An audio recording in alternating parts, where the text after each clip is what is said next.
my name is Miss Gigi. I'm here at the Agua Hedion de Lagoon Foundation, and I'm here to read you a story today. Today's story is called Pocket Mouse at Crystal Cove. Written by Marina Parks, illustrated by Melinda Beavers.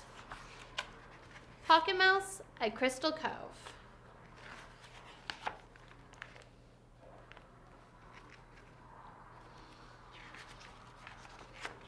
On Crystal Cove Beach lived little Pocket Mouse. He lived all alone in his cozy beach house.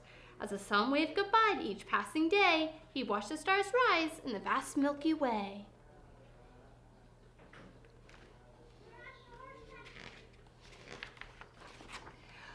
When the moon gave a nod that the night had begun, he'd kick up his heels for some seed hunting fun. He'd wiggle his whiskers and sniff with his nose, searching for seeds where the wild grass grows. He walked among plants in the coastal sage scrub, smelling lemonade berry and fresh buckwheat shrub.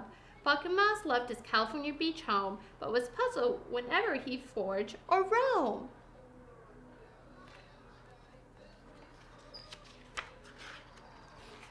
He see families of bats, brown pelicans and quail, ground squirrels and coyotes near his hunting trail. Gophers and rabbits burrowed into the ground, but never another Pocket Mouse had he found. He said to himself, "There have to be others. Where are my parents, my sisters and brothers?" On a branch up above was his best friend Haiku, an observant owl, so he asked if he knew. Haiku said there were pocket mice on the shore, but after the storm, they weren't there anymore. You were too young to remember the storm or how you survived and kept yourself warm. It was a mystery he planned to unravel. He looked for lost clues and possibly travel. The sky had turned dark, his hunt would begin, but this time he searched for signs of his kin. He knew not to venture too far from his home, because mice became prey when they wander and roam. The night beach was filled with danger and peril. He once seen a cat who was fang-toothed and feral. But that night he strayed and followed his scent. He thought it might lead to where his family went. It led to the door of the visitor center, but something felt wrong, and he waited to enter. He heard something stir. He quickly looked back. A crouched wild beast was poised to attack. Pointy fangs flashed like those of a bat. Pocket Mouse recognized a fang-toothed feral cat.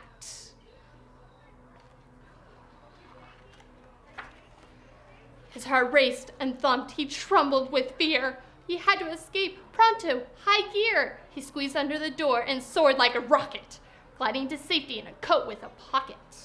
The pocket was lush with a salty beach smell. Like wild grass seed makes a blue mussel shell. Pocket Mouse thought, "I smelled this before." Then he burrowed his head and started to snore.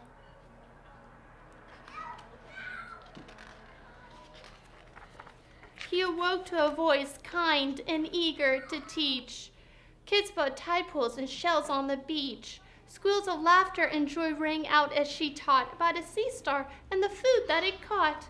She knew about sea snails and barnacles too. Did she know about mice? Might she have a clue? Had Miss Waters seen other pocket mice? Oh, how he wanted to get her advice.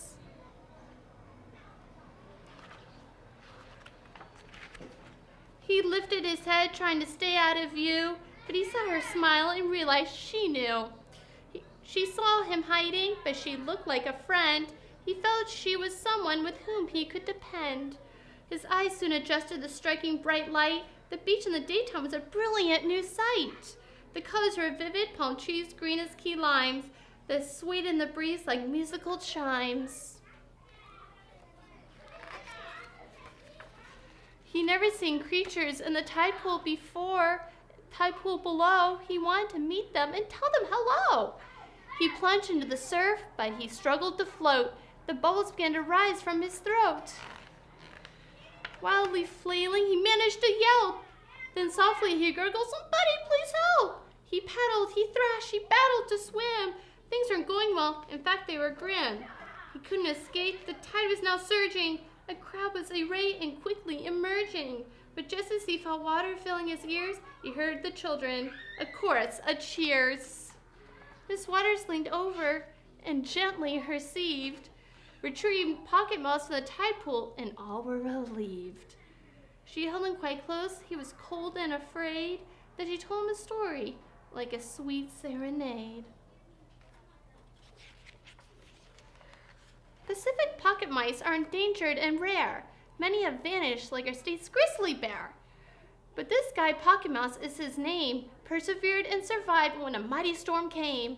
He hid in my pocket on the night of the storm. He needed shelter and a place to stay warm. Frantic mice scurried all over the shore. I'm sure it was Pocket Mouse they were all looking for.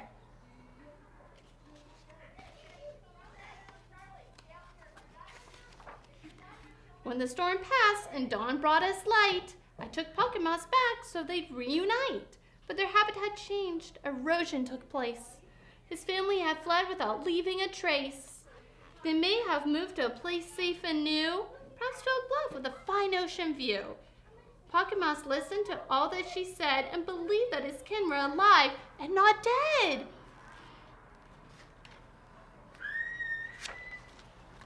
He planned to find them. He followed their trail. With his keen sense of smell, he was sure to prevail. He'd make a compass and map out his route, and when spring arrived, he started his pursuit. You heard Miss Waters now speaking again. He'd been thinking of finding his kin. He perked up his head so that he could hear, as she spoke softly in his shivering ear. It's a sad day for me when I let you go, to hunt on your own so you thrive and grow. When darkness set in, you forage all night, and each morning I'll see if you were all right. She told him how she watched him and deeply admired his friendship, his spirit, and how he inspired. She told of his courage when left in the wild. She said that she loved him, and Pocket Mouse smiled. The end. Thank you guys. Bye. Thank you for tuning in to Agua a Day. This video is brought to you by our sponsors, Hale & Associates and JP Mortgage. Like what you saw so far? Make sure to tune into our YouTube, social media sites, and website, www.aguahedionda.org, where we bring more virtual education to you.